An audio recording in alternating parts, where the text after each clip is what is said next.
everybody? Welcome to Crack a Pack Tuesday, number 26 on the Mana League. I'm John, as always, and it's time not for Origins. Origins is dead and gone. It's time for Battle for Zendikar.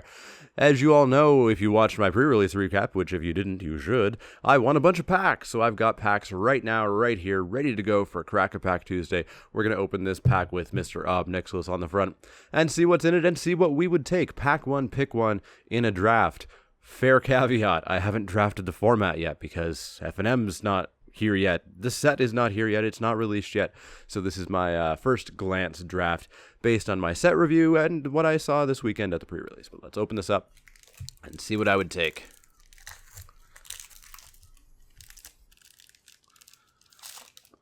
It's a harder pack than usual to open. There we go. We've got ourselves a Mindraker.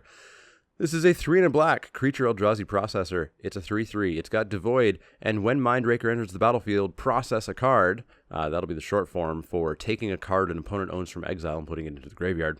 And if you do, each opponent discards a card. So you get a Mind Rot if you've ingested or somehow gotten something into exile. I saw this guy played against me like once in the pre-release, and it wasn't a big deal. I discarded a land. Discarding a single card just isn't that backbreaking. You know, Mind Rot is kind of okay discarding 2 for 3 mana. This is a 3/3 body, so of course this is fine to play as a creature, but I'm not really, hoping to go off with the process mechanic because of this card. Not first pickable either. Next up, we have Territorial Baloth. This is a 4 and a green creature beast at 4/4. It's got landfall, so whenever land would enter the battlefield under your control, Territorial Baloth gets +2/+2 until end of turn. So it's a 4/4 for 5, and sometimes it's going to be a 6/6 for 5. Not too often after you cast it, maybe 3, maybe 4 times after you cast it, it'll be a 6/6. But there's no trample, there's no evasion, there's no abilities, there's no first strike, there's nothing going on with it. So it is very vanilla. It's a card that you're going to put in if you need it, and you're not going to take them highly or really look out for them. Next up, we have Belligerent Whiptail. This is a 3 and a red creature worm at common. It's a 4/2. It's got landfall, so whenever land enters battlefield under your control, I need an easier way of saying that. Belligerent Whiptail gains first strike until end of turn. So it's a 4/2 first strike sometimes, a good number of times after you cast it, which is fine. It's good, but there's going to be all those turns where it doesn't have first strike. It's kind of like how vulnerable and how, not great Pricklebore was on the defense. This is even worse because it's a 4/2. It's going to be a Cobble Brute a lot of the time, but even with one lower power. I don't really like Belligerent Whiptail. I'm not going to look to play these very often at all unless I'm in some sort of fancy landfall deck, but I don't know if that exists, really. Next up, we have Angelic Gift. This is 1 and a white for an enchantment aura, enchant creature. When Angelic Gift enters the battlefield, draw a card. Enchanted creature has flying. So it replaces itself, so it quote-unquote doesn't cost a card, but it most definitely does still cost a card slot in your deck. This isn't quite as bad as Ornithopter, but it's getting there. You can give a creature maybe unblockable in the right matchup, question mark. I don't want to play this. I don't ever want to touch this. If I see my opponent playing this, I'll be happy. Cool. They wasted a card slot in their deck with what is a really bad card. I'm not going to touch this card ever. Next up, we have Brood Hunter Worm. 3 and a green for a creature worm with a whole bunch of flavor text and a 4/3. It's a 4/3 for 4. It's fine. If you need that, you need it. Hopefully you don't, but the first one's probably going to be okay to play, but certainly not first pickable. Next up, we've got Mortuary Mire. This is a land. It's basically a swamp that enters the battlefield tapped. All it does is tap for black. But when it does enter the battlefield, you can return a creature card from your graveyard to your hand, top of your library, so not even to your hand. So significantly worse than what I was even going to say. This just isn't that great. It's very slow in a number of ways. It's slow because it's a tap land. It's slow because it's a graveyard to top of library, which is like Reclaim. I'm not looking to play these very often at all. I would need something that, I desperately wanted to recur and knew was going to die for some reason, which, that's really hard to expect to happen, really. So I'm not looking to play Mortuary Mire or any of the tap basic lands all that often. Hopefully we get a first pick somewhere. Tightening Coils looks like the best one so far. 1 and a blue for an enchantment aura.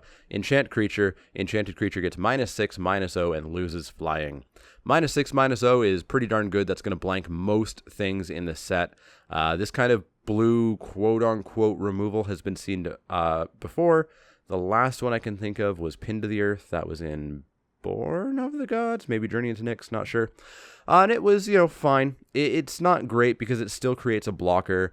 Especially if it was a 6/6, it creates one heck of a blocker. The flying is actually really relevant if you're playing blue. If you have a bunch of flyers, being able to take down one of their flyers with a really cheap spell is super helpful. I like this card. I'm going to take it a little bit more highly than I think I should, but I think it is still a decent pick, kind of a mid-pack pick. Next up, we have another tap land, Looming Spires. So this is the tap mountain. When it enters the battlefield, target creature gets +1/+1 in first strike. I saw this played a ton of times for no value on the other side of the board at the pre-release. And I think that's going to happen a fair bit with all these tap lands, really. Especially the blue one, which, if we see it, is much worse than everybody thought. Yeah, Looming Spires. I don't really want to play this. It wants to be in an aggressive deck, which does not want tap lands. It completely fights against itself. Totally don't want it. Next up, we have Grave Birthing. This is 2 and a black for an instant. It has Devoid. Target opponent exiles a card from his or her graveyard. You put a 1/1 colorless Eldrazi Scion creature onto the battlefield. Blah, blah, blah, blah, blah. Draw a card. This is kind of a cool card. I was somewhat down on it, but I think it's fine enough. It makes a Scion, it draws a card, and it gets something into process. I think you need to be in the processor deck, though. I think the thing that really hinges on this is whether or not you need cards in exile. If you do, this card becomes a bit better. If you don't, this card's not worth it because you're playing a 1/1 that draws a card for 3, which I don't super like. Elvish Visionary was okay at 2 with a super relevant creature type. This, I'm not a big fan on it. I'll keep an eye on it because I know some people have said it's pretty good, but I'm out on it for the time being and totally not first pickable out of this pack anyways. Well, here's something else that might be first pickable, perhaps. Grip of Desolation, 4 black for an instant, with Devoid, exile target creature, and target land. So, target land, of course, may hit an awakened creature.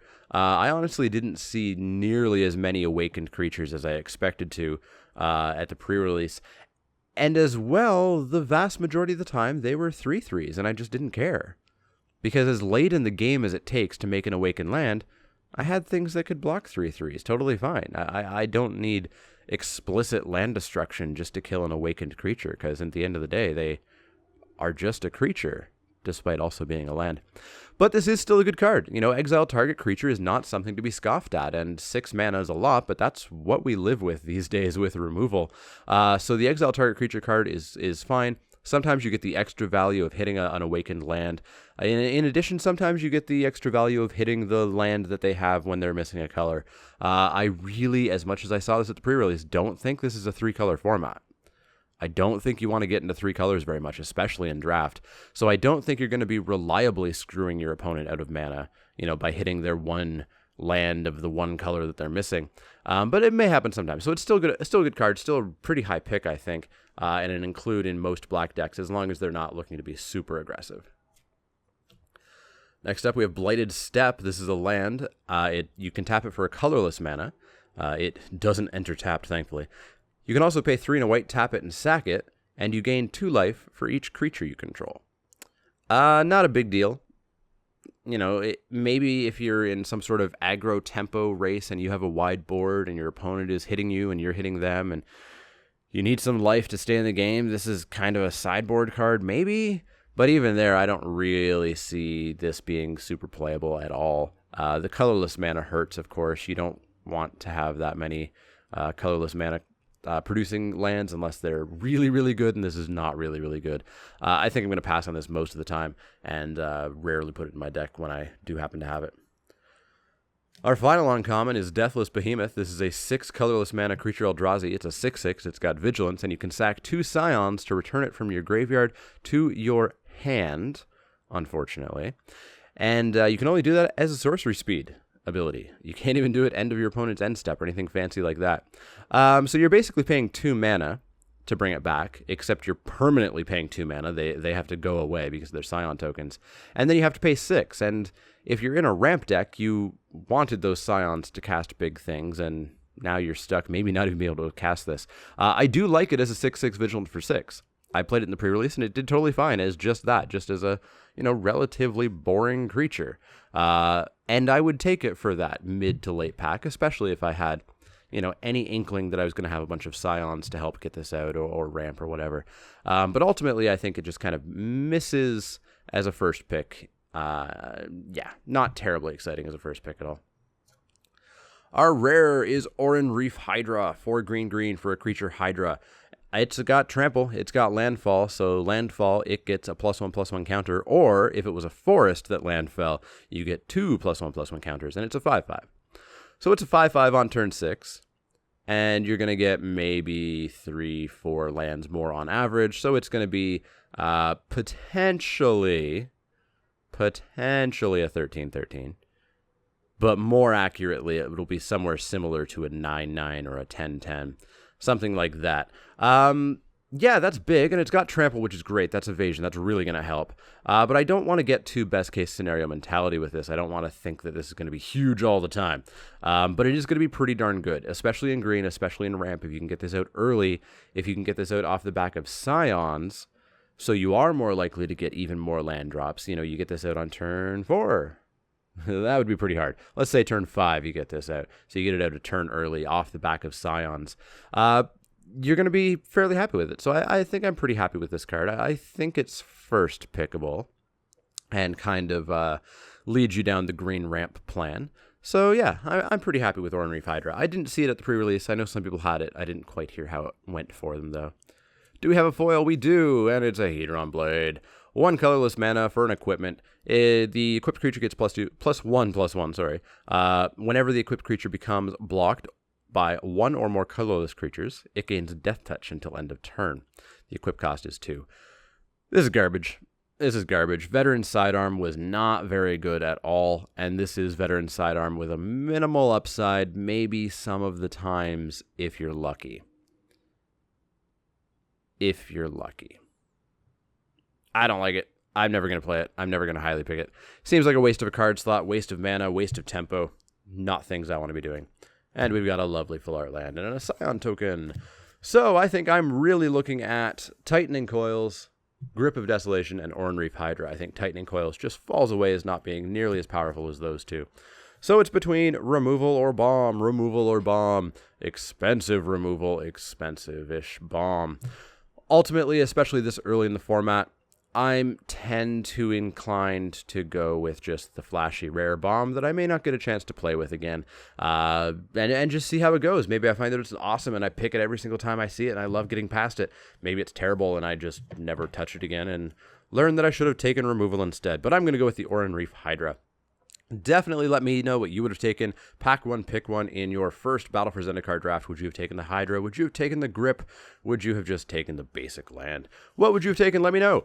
As always, if you have any questions, comments, or suggestions, you can find me on Twitter at The Mana Leak. That's L-E-E-K, like the vegetable, not the card. And you can also find me on Facebook at facebook.com/The Mana Leak. You've already found me here on YouTube. You've got that comment section down below. As I said, make use of that. Let me know what you would have taken here. Interact with me. Interact with each other. It's there for you to use. As well, if you like my videos, you should click that little thumbs up icon. That lets me know that you like the videos. That lets the world know that you like the videos and keeps my videos rising up through the ranks. Finally, if you haven't subscribed, you should. There's a button below each video. There's one in the outro of each video, and clicking those will keep you up to date on all the latest Crack-a-Pack Tuesdays, Wacky Wednesdays, Spiky Saturdays, and all the other videos that pop up here or there. We're still in the release cycle of videos. That means there's going to be a bunch. There's going to be over-the-shoulder draft recaps, so you get to see every single pick as I take it from my point of view. There's going to be box openings. There's going to be tons of stuff. So subscribe so you know when those go up. As always, if you have any questions, comments, or suggestions, let me know. Otherwise, I will see you all next time.